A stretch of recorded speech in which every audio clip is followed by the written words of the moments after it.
चलिए स्टार्ट करें बच्चों। ठीक है, Yes, 100 sir. क्वेश्चन है, 100 क्वेश्चन है, 100 क्वेश्चन पे चर्चा करेंगे। ठीक है,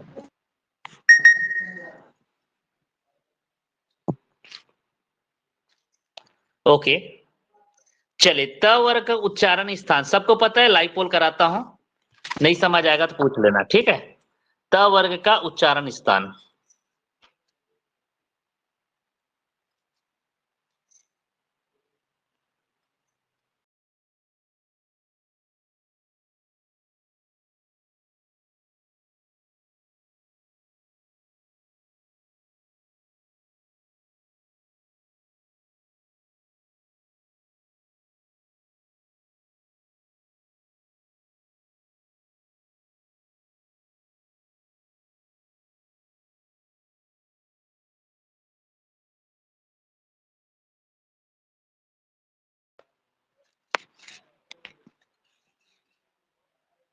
ओके, वेरी गुड। 9 स्टूडेंट ने सही आंसर दिए हैं। रक्षित आपका आंसर रॉन्ग है, हर्षिना, जगृति, यशांशु और मनोरमा ने गलत आंसर चूज किए हैं।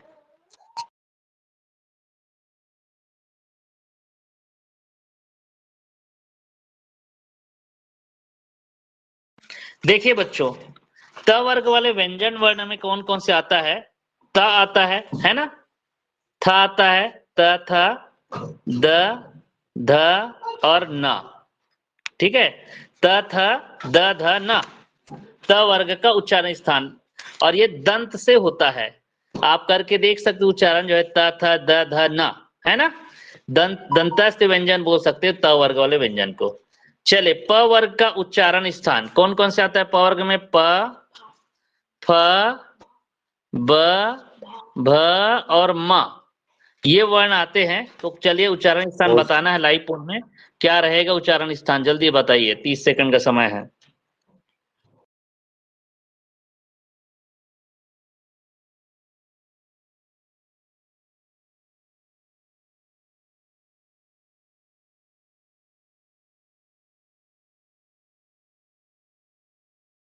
कोई भी विद्यार्थी क्लास छोड़ेंगे नहीं, बता रहा हूं। ठीक है, पूरे क्लास रहना है, क्लास के एंड तक नहीं रहते हो आप लोग।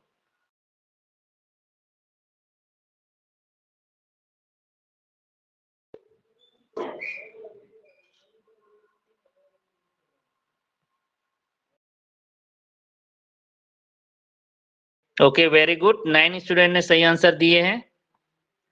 एवन सिंह आपका आंसर रॉन्ग है, दीपेश, दीपक कुमार, अनामिका, हर सिन्हा का आंसर रॉन्ग है। तो बच्चों जो प वर्ग में प, फ, ब, भ, म, ये ओष्ठ है, इसको उच्चारण स्थान आप करके देखो ना बेटा, होंठ से निकल रहा है ना, ओष्ठ से निकल रहा है इसका, प, फ, ब, भ।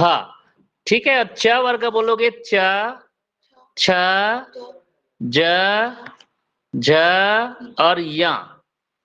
ठीक है, ये जो है च वर्ग किस में आता है? तालु से होता है। किससे होता है? तालु। तालु मतलब जीभ से होता है उच्चारण, उच्चारण स्थान। च, छ, च, छ, ज, झ, या, ये ज है। ठीक है, च, छ, ज, झ, या। तालु, तालु मतलब होता है जीभ। तो ये आपको याद रखना है बच्चों। ठीक है, चले, तो ये आपका हो गया 3 क्वेश्चन। ओष्ठ कंठस्थ व्यंजन बोलोगे तो क, ख, ग, घ, अंगा हो जाएगा, है ना? और मूर्धन्य वाला, मूर्धा वाला रहेगा, वो आता है ट, ठ, ड, ढ और अना, ये मूर्धा वाले हो जाएगा। ठीक है बच्चों, सभी बच्चों को याद रहना है ये। चलो स्क्रीनशॉट ले लो। हो गया? Yes, sir. Yes sir. Okay, देखिए, वर्णों के समूह को क्या कहते हैं? वर्ण अलग अलग बनकर वर्णों का समूह बनता है ना? अलग अलग वर्ण है, सबको पता है। तो वर्णों के समूह कहलाता है वर्णमाला। क्या कहलाता है? वर्णमाला। वर्णमाला। अगला है अक्षात्रज्ञा। ये तीनों कौन सा व्यंजन वर्ण है? चलो लाइव पोल देते हैं आपके लिए। अक्षात्रज्ञा और एक सरा भी होता है, ये कौन से व्यंजन वर्ण है?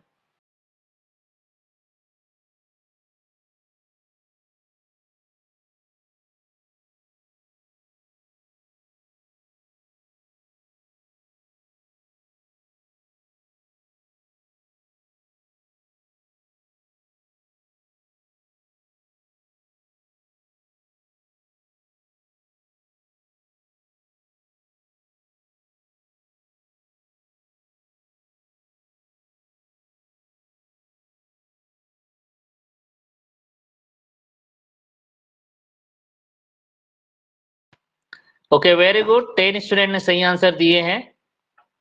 हर्षिन्ना, युगल कोरटिया, दीपक, अनामिका सही आंसर नहीं दिया आप लोग। जागृति और अखिलेश ने नहीं दिए हैं। संयुक्त व्यंजन है, बार बार बोल रहा हूं, 2 व्यंजन वर्ण से मिलकर बना है। अच्छा, आधा का और पूरे श से बना है ये। अच्छा, तरा आधा त और पूरे र से बना है। उसके बाद ज्ञा आधा ज और पूरे किससे बना है? आधा जा, सॉरी, और या से, पूरे आधा जा और पूरे या से, या, ये या है, ये जा है। ठीक है, ये आधा जा और ये पूरे या से बना है। ठीक है, और सरा होता है, आधा सा और रा से बनता है। संयुक्त व्यंजन है। उष्म व्यंजन बोलोगे तो शा शा शाह, ये उष्म व्यंजन है, शक्कर के शाह वाला ना, शा शा शाह, शा शा शाह। ठीक है, त वर्गी तो बता चुके हैं। चलो स्क्रीनशॉट ले लो जल्दी। ले सर।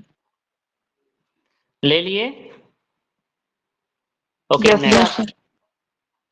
पुस्तक कौन सा शब्द है? पुस्तक के बारे में बोले हैं कि पुस्तक जो शब्द है कौन सा शब्द है, तो ये कौन सा शब्द है बच्चों? तत्सम शब्द है। अब देखो शब्द के बारे में बताऊंगा मैं, बात हो गई, चर्चा करते हैं शब्द के बारे में। जो शब्द होते हैं ना बेटा, वो इतिहास के दृष्टि से, है ना, उत्पत्ति के दृष्टि से 4 प्रकार के शब्द है। तत्सम शब्द, तद्भव शब्द, और देश शब्द और विदेश शब्द, ये 4 मेन है। उसके अलावा एक आता और होगा, मुझे याद नहीं आ रहा है। ठीक है, ये चारों मेन है शब्द के दृष्टि से, याद रखिएगा। मतलब वो सॉरी, उत्पत्ति के दृष्टि से क्या क्या बताया मैंने? उत्पत्ति के दृष्टि से बताइए, उत्पत्ति के दृष्टि से क्या क्या बताया? तद्भव शब्द, देश शब्द, विदेश शब्द। ओके वेरी गुड, तो ये आपको याद रखना है। ठीक है, तत्सम, तद्भव, देशस, विदेशस, है ना, ये आपको याद रखना है। ठीक है, संकर शब्द भी एक आता है, तो वो संकर उतना नहीं पूछे, ये चारों को आपको याद रखना है। ये इतिहास उत्पत्ति के दृष्टि से है। ठीक है, स्रोत या उत्पत्ति के दृष्टि से ये है। अब देखो तत्सम शब्द किसको बोलते हैं? ऐसे शब्द जो रियल में तो संस्कृत के हैं, लेकिन हिंदी में प्रयोग कर दिया जाता है ज्यों का त्यों, है ना, तो तत्सम शब्द कहलाते हैं। और तद्भव शब्द ऐसे संस्कृत के शब्द जो परिवर्तित रूप में हिंदी में प्रयोग होता है, वो तद्भव कहलाता है। और देशस ऐसे शब्द जिनका आविष्कार किसी देश में हो, एक क्षेत्र में हुआ हो, देशस हो जाएगा। और ऐसे शब्द जो विदेश में जिसका हुआ है ना, उस जिसका उस शब्द का निर्माण विदेशी शब्द कहलाएगा। जैसे बोलोगे हॉस्पिटल, अंग्रेजी शब्द है ना, विदेशी शब्द है हॉस्पिटल बोलने से। हॉस्पिटल, टेबल सब विदेशी शब्द है। चलिए अगला है आग। आग कौन सा शब्द है? आग का तत्सम होता है अग्नि। आग का तत्सम क्या होता है? अग्नि। जो है तद्भव शब्द है। कौन सा शब्द है बच्चों? तद्भव। चलिए अगला देखिए, पृथ्वी कौन सा शब्द है? पृथ्वी एक होता है धरती, तो पृथ्वी का क्या हो जाएगा? तत्सम शब्द है। कौन सा शब्द है? तत्सम शब्द है। ठीक है, स्क्रीनशॉट ले लो बेटा जल्दी, स्क्रीनशॉट ले लो। सर। ओके, देखो टेबल आ गया। टेबल शब्द लाइव पोल दे रहा हूं, अभी जस्ट बताया, कितने बच्चे नहीं सुने पता चल जाएगा।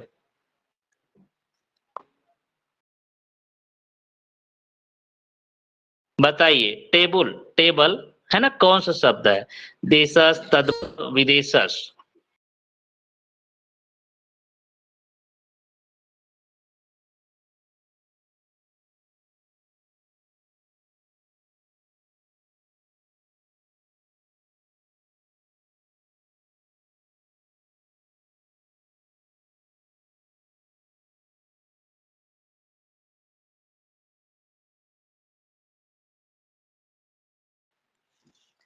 अरे केवल आयुषिका, वोमन, युगल और मेघा ने सही आंसर दिए हैं।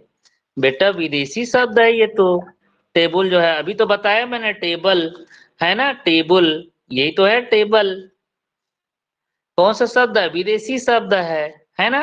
जेम्स अगर ऐसे भी बोलोगे तब भी वही है टेबल। तो विदेशी शब्द सी रहेगा बेटा, है ना। डी आप लोग बी को लगाए, कोई ए को लगाए। विदेशी शब्द, विदेश में जिसका निर्माण, विदेशी विदेश से हम लिए हैं जिस शब्दों को, वो विदेशी शब्द कहलाते हैं। नाक कौन सा शब्द है? अब देखो अगला आ गया यौगिक, रूढ़ और योग रूढ़। ये तीनों को बता देता हूं। अभी मैंने आपको तत्सम, तद्भव, देशज और विदेशज बताया। ये उत्पत्ति के दृष्टि से है। किसके दृष्टि से बताया मैं? उत्पत्ति या स्रोत, या बोल सकते हो बना, क्या बोल सकते हैं, इतिहास की दृष्टि से ये हो गया। और एक संकर शब्द ले सकते हैं, संकर शब्द भी होता है, ठीक है। दो भिन्न भाषाओं से आए हुए शब्द संकर शब्द। तो ये उत्पत्ति के आधार पे हो सकता है। 5 प्रकार के, 5 प्रकार मान लो, चलो ठीक है। पहला क्या क्या? तत्सम, तद्भव, देशज, विदेशज और संकर शब्द। संकर के बारे में और बता देता हूं। दो भिन्न स्रोतों से आए शब्दों के मेल से बने नए शब्दों को संकर शब्द कहते हैं। जैसे दो अलग अलग मतलब जगह से आए, दो अलग अलग भाषाओं से मिलकर बनेंगे। जैसे बोलोगे छायादार, छाया क्या है? संस्कृत शब्द है, और दार क्या है? फारसी शब्द है। तो इसलिए संकर शब्द बोलते हैं। तो उत्पत्ति के दृष्टि से 5 प्रकार हो गया। क्या क्या बोला? तत्सम, तद्भव, देशज, विदेशज और संकर शब्द। 5 समझ आ गया। अब यहाँ पे 3 और दिया है, यौगिक, रूढ़ और योग रूढ़। ये रचना या बनावट के आधार पर होता है। कौन कौन से होता है? रचना या बनावट के आधार पे 3 प्रकार के। पहला होता है रूढ़ शब्द, यौगिक शब्द और योग रूढ़ शब्द। अभी तीनों क्या क्या बता देता हूँ, फिर बताना कि नाक कौन सा शब्द आप लोग बताना। पहले समझ लो तीनों के बारे में। पहले रूढ़ के बारे में बताता हूं, है ना। ऐसे शब्द जो किसी अन्य शब्दों के मेल से न बना हो, या जिन शब्दों के सार्थक खंड ना हो, है ना, जो अन्य किसी अन्य दूसरे शब्दों के मेल से ना बना हो। जैसे लिखोगे दिन, कोई दूसरे शब्द के मेल से बना है क्या? ना।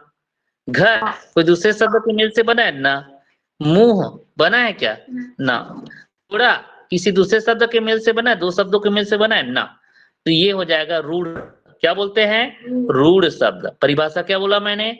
ऐसे शब्द जो किसी अन्य शब्द के मेल से न बना हो, या जिन शब्दों के कोई सार्थक खंड ना हो, वो कहलाता है रूढ़ शब्द। ठीक है, वो कहलाता है रूढ़ शब्द।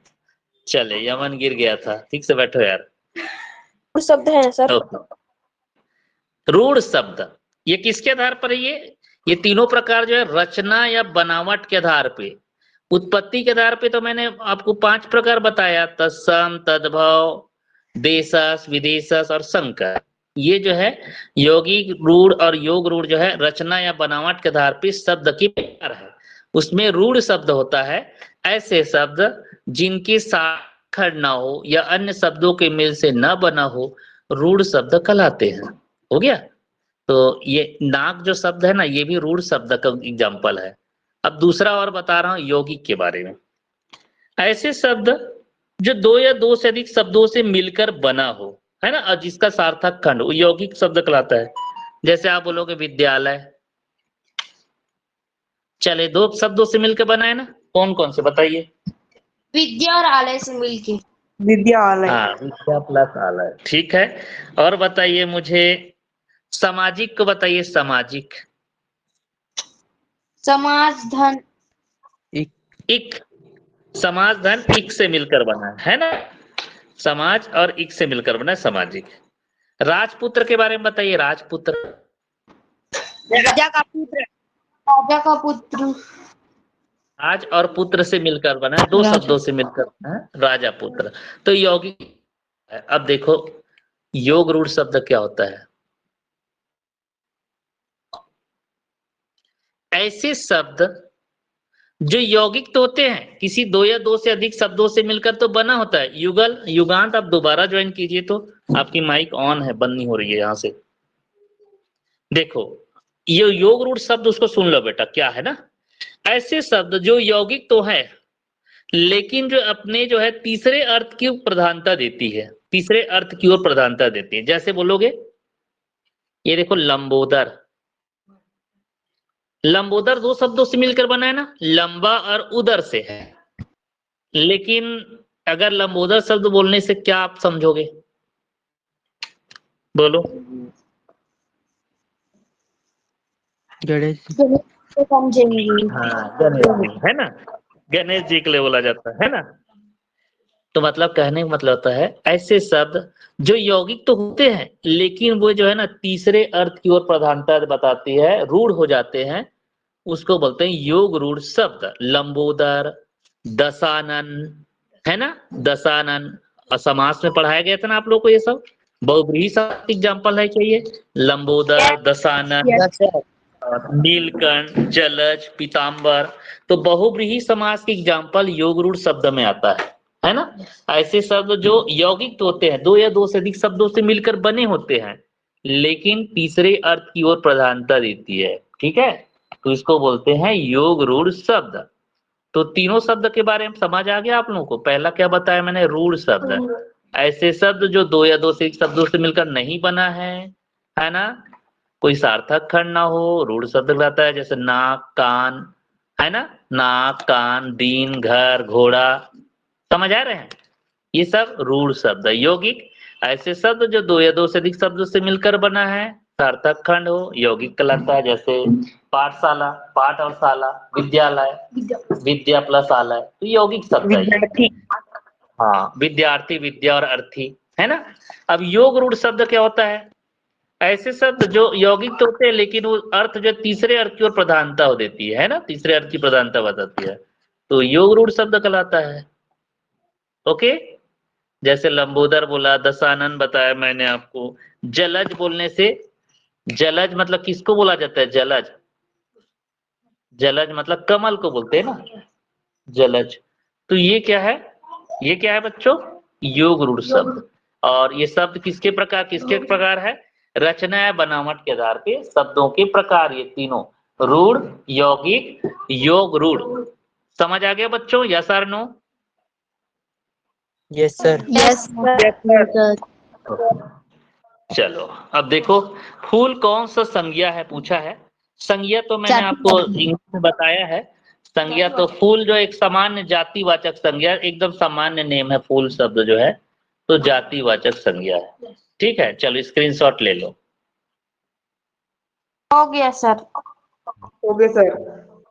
ओके, नेक्स्ट देखिए। ईमानदारी कौन सा संज्ञा? लाइव पोल करा रहा हूं, जल्दी आंसर दीजिए। ईमानदारी कौन सा संज्ञा है?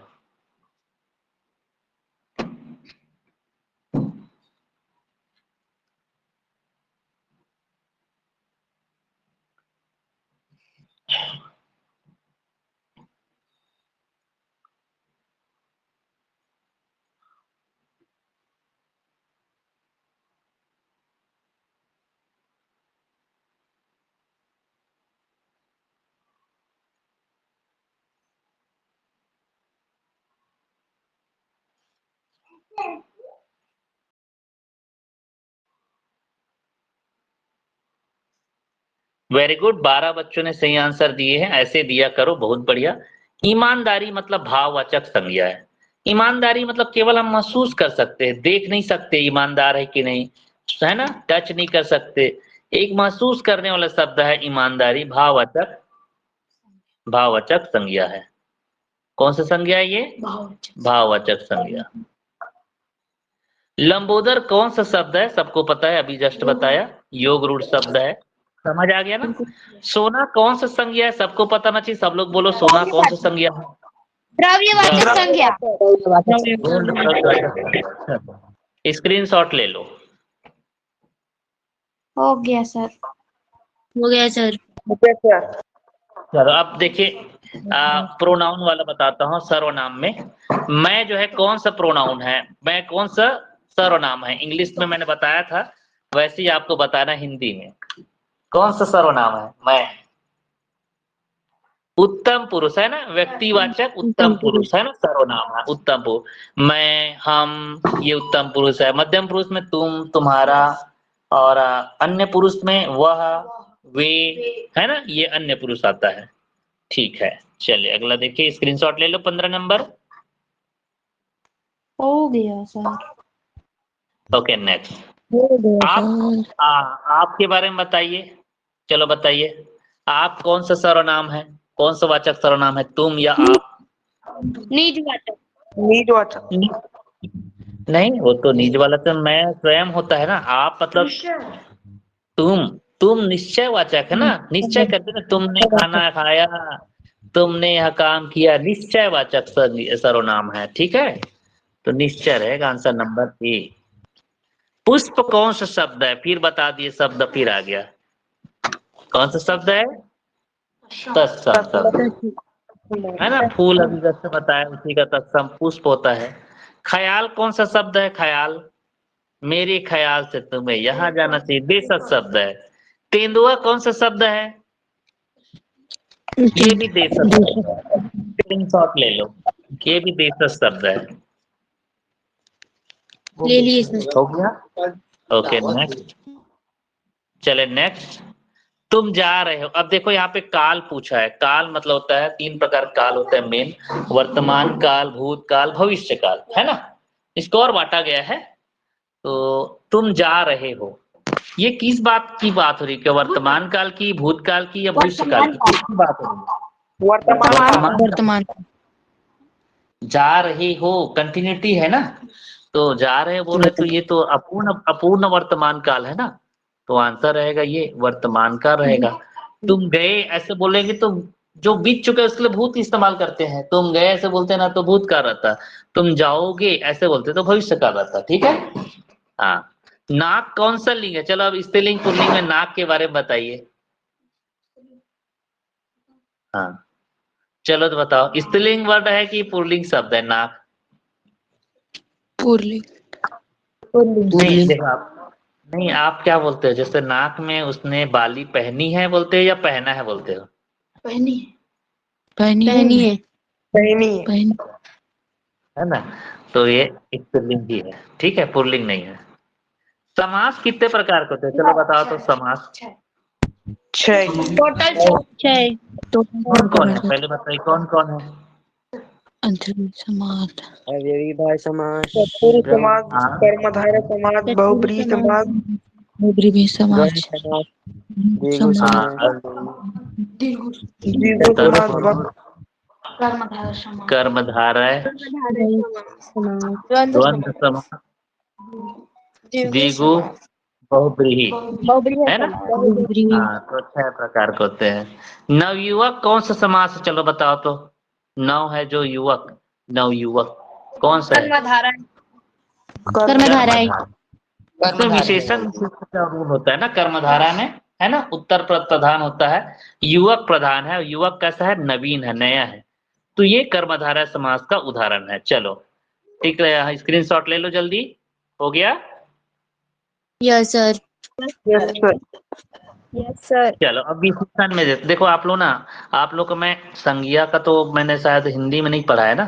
संज्ञा, सर्वनाम, क्रिया, क्रिया विशेषण, विशेषण, ये ना एक ही दिन के क्लास में पढ़ाऊंगा पूरे एकदम डिटेल में हिंदी में। जो नवोदय के बच्चों को पढ़ाया गया था उसका नोट्स है मेरे पास, ठीक है। तो किसी दिन पढ़ा दूंगा, अभी भले करा देता हूँ इसमें ऑब्जेक्टिव में। गोल विशेषण है, कौन से विशेषण? गोल शब्द जो है, चलो बताओ।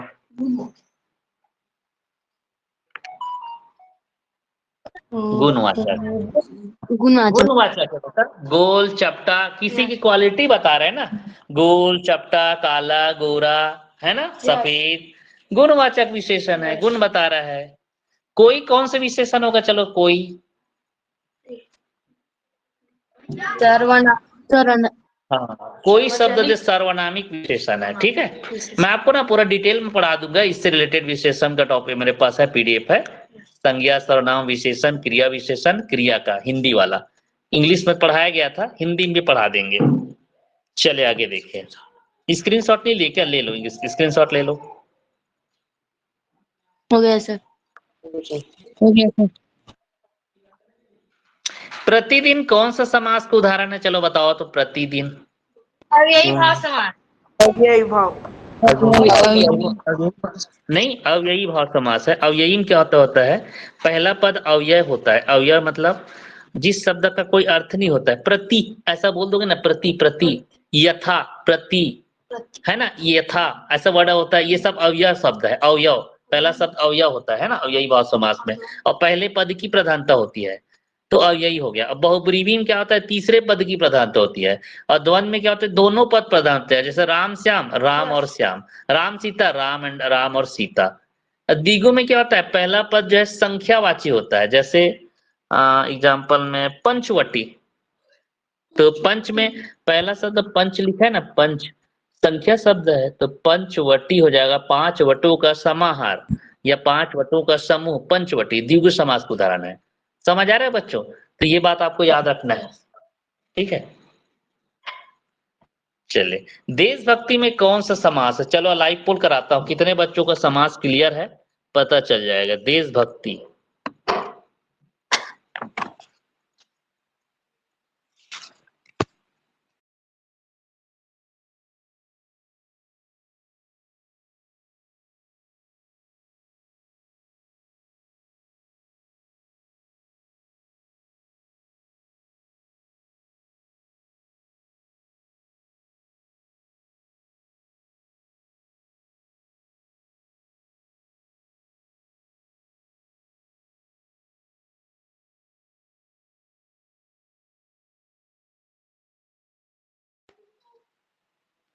वेरी गुड, बी 7 अच्छा बच्चों ने रहेगा। सही आंसर दिया, B is the right answer बेटा। देशभक्ति मतलब देखो उत्तर पद प्रधान होता है, दो पद है देखो, देश और ये भक्ति, ये पहला पद देश है और दूसरा है भक्ति, ठीक है।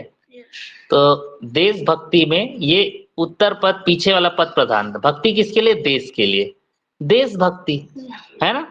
तो उत्तर पद प्रधान होती इसमें जो है देशभक्ति में, दोनों पदों के बीच कारक चिन्ह भी लगता है। कारक चिन्ह कौन सा रहेगा, देशभक्ति मतलब देश के लिए, भक्ति के लिए कारक चिन्ह लगेगा, के लिए। और के लिए कौन सा कारक चिन्ह में यूज होता है, संप्रदान कारक चिन्ह, है ना।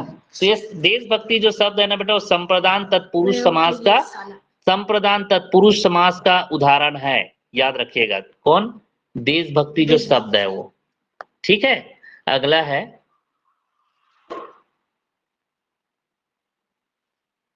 नीलकंठ, कौन सा समास है, चलो बताओ नीलकंठ। बहुब्रीहि समास। बहुब्रीहि समास। बहुब्रीहि समास। नीलकंठ बोलने से आपको समझ आ जाना चाहिए कि शंकर जी का कंठ नीला था, इसलिए शंकर जी को नीलकंठ बोलते हैं, है ना।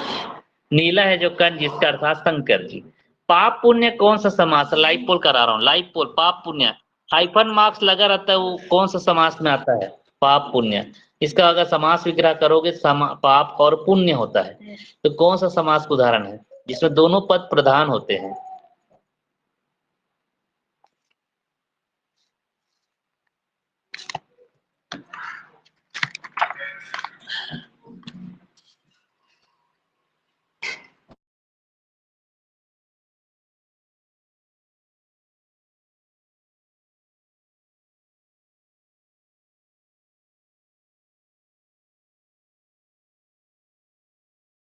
सी ऑप्शन सर, मेरे से गलती से हो गया। ओके कोई बात नहीं, गलतियां सबसे होता है, सी इज द राइट आंसर। अभी तो बताया जी, हाइफन मार्क बीच में देखो ऐसा चिन्ह है ना, ये ज्यादातर इसमें यूज होता है, इसमें द्वंद्व समास का उदाहरण है। स्क्रीनशॉट ले लो, दोनों पद प्रधान है, पाप और पुण्य। ले पाप लिए पुण्य, सर। हाँ ले लिए, चलो। पाप और पुण्य, पाप और पुण्य द्वंद्व समास। ओके, दोपहर कौन सा समास है बच्चों, बताइए आप लोग। दोपहर, द्विगु समास। दोपहर में देखो पहला पद जो है ना, दो दो संख्या शब्द है, दो होता है ना संख्या, दोपहर है ना का समाहार, दोपहरों का समाहार, तो द्विगु समास का उदाहरण है। स्क्रीनशॉट ले लो। चलिए, मैं आज नहीं पढ़ूंगा कौन सा वाक्य है, चलो इसमें लाइव पोल कराता हूं मैं। ये वाक्य कौन सा वाक्य, आज मैं नहीं पढ़ूंगा, क्या निषेधात्मक है, क्या सकारात्मक है, विधिवाचक है, आज्ञावाचक है, संकेतवाचक है, चलो तो आंसर दीजिए। मैं आज नहीं पढ़ूंगा।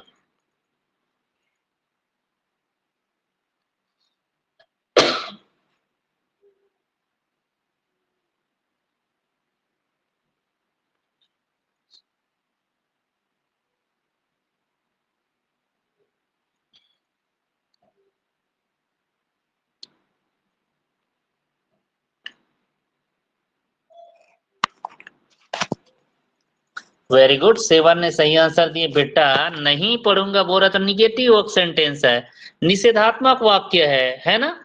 मैं आज नहीं पढ़ूंगा, कौन सा वाक्य इसमें निषेधात्मक वाक्य है, निगेटिव सेंटेंस है, विधिवाचक है ही नहीं। आज्ञा आज्ञा देने वाला सेंटेंस आज्ञा रहेगा, संकेत संकेत देने वाला। ओह यह पीठी गया, कौन सा वाक्य है, कल ही दिया था मैंने टेस्ट में। ओह यह पीठी गया, विस्मय चिन्ह, देखो यहाँ एक्सक्लेमेशन मार्क लगा है ऐसा, तो ये एक्सक्लेमेशन मार्क लगता है है ना। ओह यह पीठी गया, कौन सा वाक्य, विस्मयवाचक वाक्य। ठीक है, यदि तुम चलो तो मैं भी चलूं, कौन सा वाक्य बताइए आप लोग। संकेत है ना, संकेत कर रहे हैं तुमको।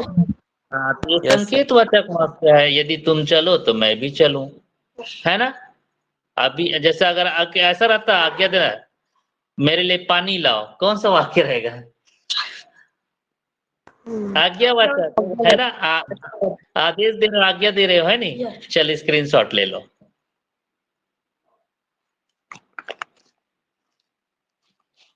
हो गया।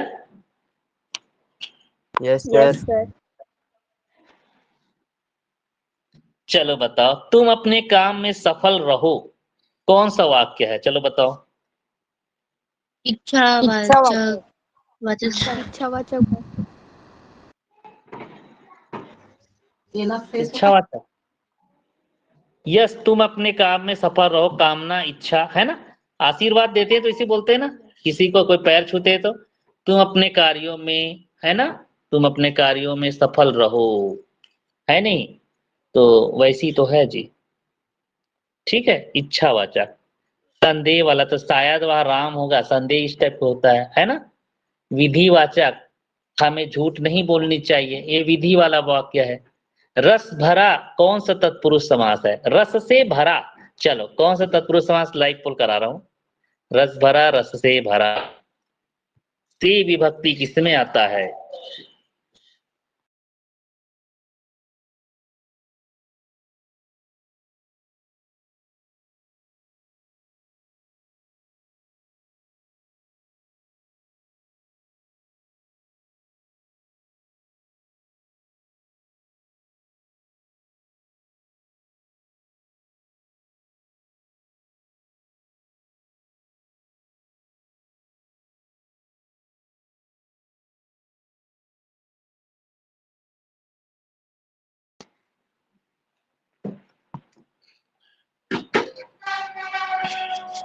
वेरी गुड, 9 बच्चों ने सही आंसर दिए, रस से भरा।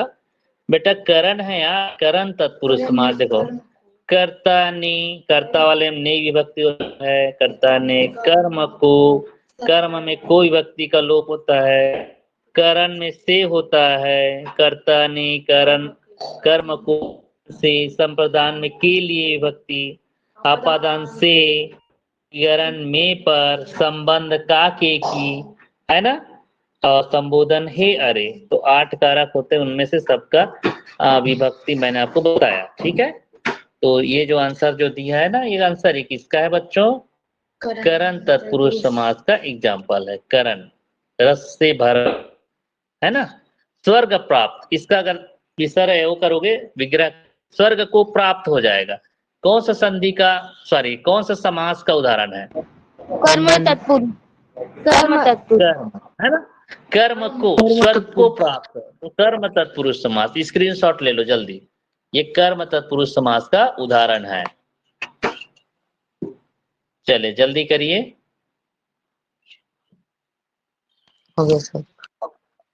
यथासंभव कौन सा समास है, फिर आ गया बेटा, समास का ही क्वेश्चन है यहाँ पे। यथासंभव अभी बताएं, अव्ययी भाव समास। यथा एक अवयव शब्द है ना। अवयव मतलब जिन शब्दों की कोई अर्थ ही ना हो, है ना, अवयव, अव्ययी भाव समास। वीणा पानी कौन समास है, वीणा है जो पानी, अर्थात तीसरे अर्थ को प्रधानता देंगे, कौन सा समास है, बहुव्रीहि समास। किसको बोला जाता है वीणा पानी, माँ सरस्वती, है ना। सरस्वती को बोलते हैं ना, माँ सरस्वती को। हाँ, दुअन्नी मतलब दो अन्नों का समाहार, तो इसमें रहेगा द्विगु समास। चलो स्क्रीनशॉट ले लो, स्क्रीनशॉट ले लो जल्दी। हो गया सर। हो गया। पदबंध, देखो पदबंध मतलब क्या होता है, पहले पदबंध के बारे में सुन लो।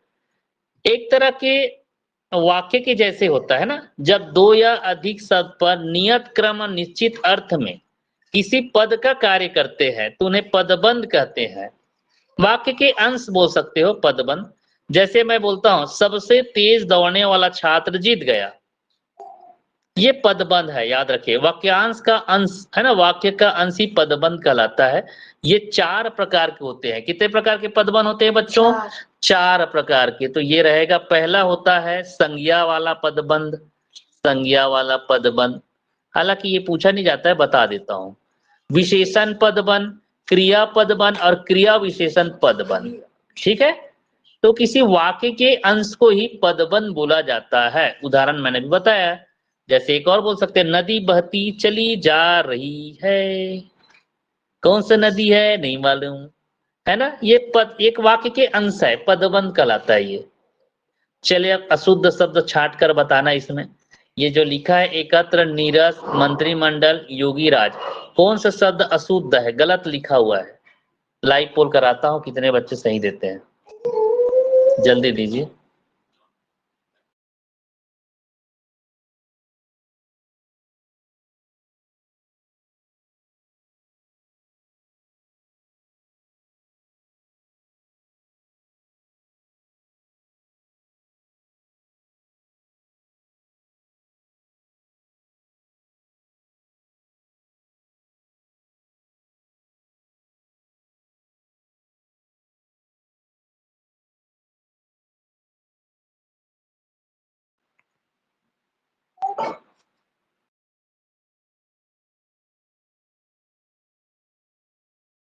केवल 2 ने सही दिए हैं बेटा। ये जो है ना, ये आप लोग योगी राज इसको लगाए, योगी राज वो नहीं है। मंत्रिमंडल गलत लिखा हुआ है ना। अशुद्ध शब्द मंत्रिमंडल कैसे होता है? मंत्रिमंडल ऐसा होना था ना, मंत्रिमंडल, ये सही है ना शब्द, ये शब्द सही है। Yes sir. ठीक है, ये योगी राज जो ये सही लिखा हुआ है, ठीक है। तो इसका आंसर आपको याद रखना है। ओके, चले देखिए, निम्नलिखित में अशुद्ध शब्द है, अशुद्ध फिर बोला है, तो ये तो आपको दिया था अभी, साप्ताहिक।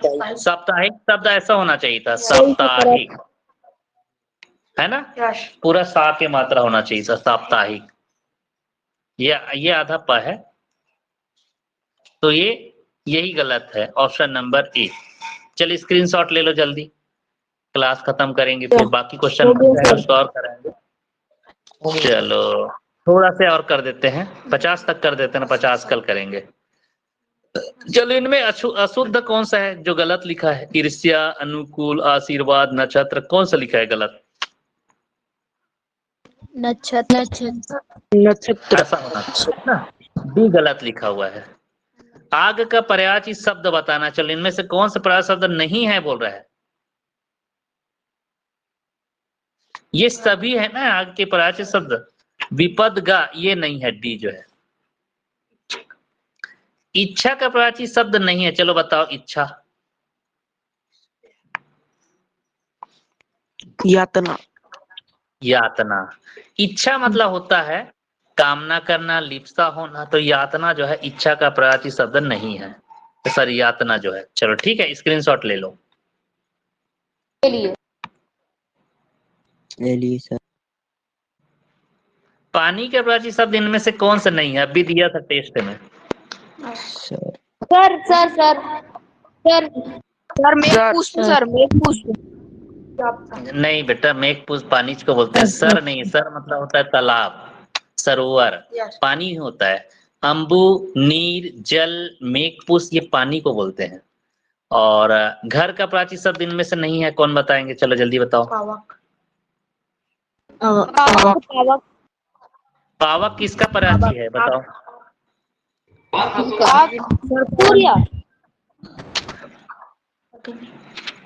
विशेषण, चलो बताइए आप लोग को हिंदी में विशेषण कितने प्रकार बताए हैं? मैं इंग्लिश में बहुत सारा बताया था जी, हिंदी का कंफर्म नहीं है। 6 बताया है, 6 है ना। सर्वनाम भी 6 बताए होंगे ना। बुक में आपके सिलेबस में जो उसको लिख देना, ठीक ठीक लगा दो। चलो स्क्रीनशॉट ले लो। सर हो गया। ओके, हो गया सर।